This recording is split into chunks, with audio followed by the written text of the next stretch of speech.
여러분, 만약 단단히 봉인된 석재 무덤 속에서 관들이 스스로 움직이고 뒤엉켜 있다면 믿을 수 있겠습니까? 이 이야기는 단순한 괴담이 아닙니다. 실제 역사에 기록된 미스터리한 사건, 바베이도스의 움직이는 관 사건입니다. 도둑의 흔적도 없고 지진도 없었습니다. 그런데도 무덤 속 관들이 계속해서 움직였습니다. 과연 무엇이 이 기이한 현상을 일으킨 걸까요? 오늘 우리는 그 수수께끼 속으로 깊이 들어가 보겠습니다.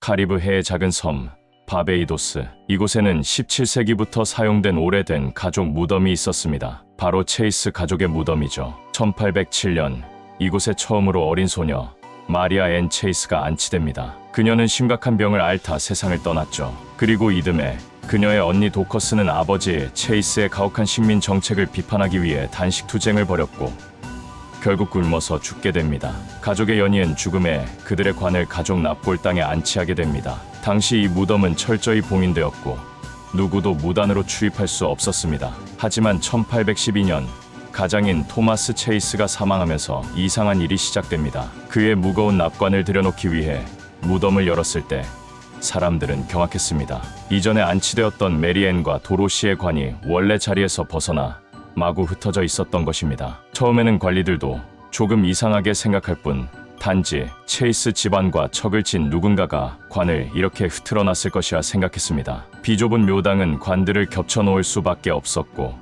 관리들은 마지막으로 그들의 관을 정리한 채 나오게 됩니다. 다음날 음산한 기운이 가득한 새벽녘 한 원주민이 납골당에서 이상한 소리가 들렸다는 소문이 퍼지게 되면서 관리들은 또 한 번 나쁜 놈들이 온 것이라 생각하고 묘당으로 향했습니다. 급하게 납골당의 문을 열어보니 관리인들 모두가 경악을 했죠. 겹쳐놓았던 관들 중 일부는 90도로 서 있었고 토머스 체이스의 관은 240도 왼쪽으로 기울어져 뒤집혀 있었던 것입니다. 이 괴상한 일들은 사람들에게 퍼지기 시작했고 사건은 이것이 끝이 아니었습니다. 처음에는 단순한 실수나 누군가의 장난일 수도 있다고 생각했겠죠. 하지만 이 기이한 현상은 계속되었습니다. 1816년 또 다른 가족이 사망하여 장례를 치르려 했을 때 무덤을 연 사람들은 다시 한번 충격을 받습니다. 내부의 모든 관이 원래 자리에서 벗어나 있었던 것입니다. 그런데 이상하게도 무덤의 봉인은 손상된 흔적이 전혀 없었습니다. 1819년 그리고 1820년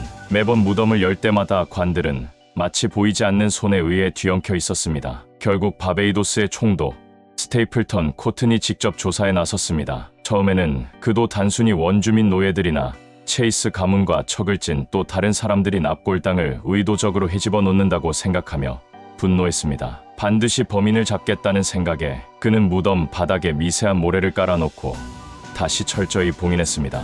만약 누군가 무덤을 열었다면 모래 위에 발자국이 남아 있어야 했죠. 그러나 몇 달 후 무덤을 다시 열었을 때 모든 관들이 또다시 뒤엉켜 있었습니다. 하지만 모래 위에는 단 하나의 발자국도 남아있지 않았습니다. 어떻게 이런 일이 발생할 수 있을까요? 총독이 주도하에 시작된 수사는 3년이 지났지만 여전히 관들이 움직인 이유조차 찾지 못했고 결국 총독은 자신은 도저히 모르겠다고 이건 자기가 손쓸 수 있는 영역을 벗어난 것 같다며 그는 총독 임기 5년을 다 채운 후 다른 곳으로 이주했다고 합니다. 점점 미궁 속으로 빠지는 느낌에 여러 학자들이 몇 가지 가설을 내세웁니다. 첫 번째, 자연적인 원인설입니다. 혹시 이 지역에 작은 지진이 발생했거나 지하수가 흐르면서 관들이 움직였을 가능성은 없었을까요?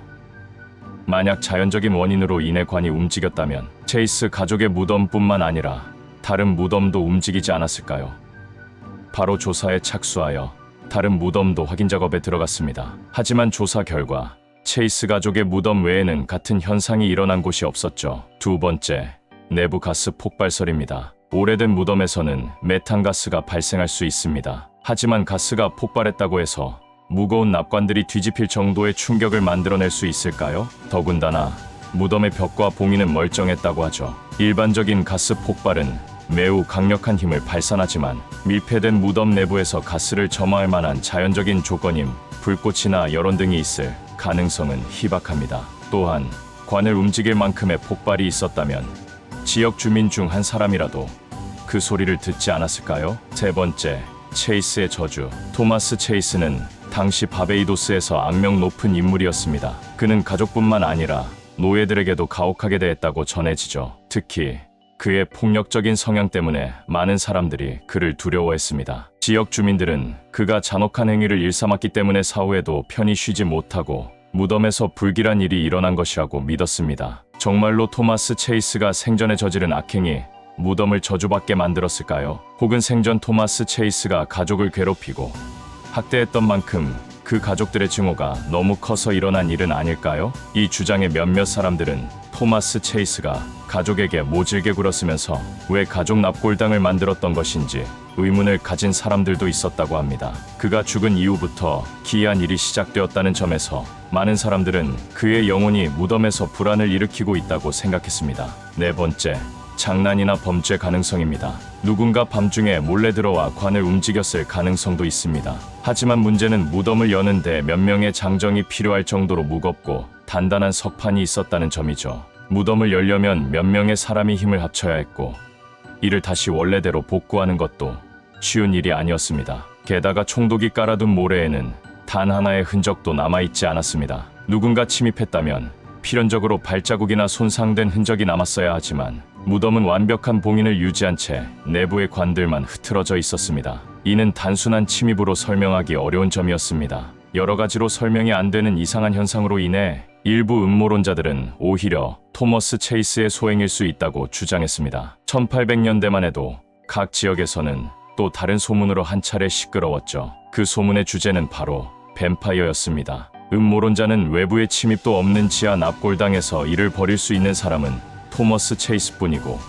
그가 뱀파이어가 되어 저녁마다 가족들의 관을 옮긴다는 주장이죠. 하지만 여러분도 이 주장을 들었을 때 드는 생각과 같이 너무 터무니없는 주장이기에 받아들여지지 않았습니다. 결국 체이스 가족은 이 기이한 사건을 끝내기 위해 무덤을 완전히 폐쇄하고 내부의 모든 관을 다른 장소로 옮겼습니다. 그리고 이후로는 아무런 이상 현상이 보고되지 않았지만 이 일에 대한 소문이 삽시간에 퍼져 지금까지도 많은 사람들의 관광지나 오컬트 매니아, 심령학자들의 인증샷 명소가 되었다고 합니다. 하지만 정말 이 미스터리는 끝난 걸까요? 우리가 아직 알지 못하는 과학적인 원인이 있을지 아니면 이곳에는 우리가 설명할 수 없는 미지의 힘이 존재했던 건지 이 미스터리는 아직까지 풀리지 않은 채 여전히 미궁 속에 남아 있습니다. 오늘의 미스터리 이야기는 여기까지입니다. 시청해 주셔서 감사합니다.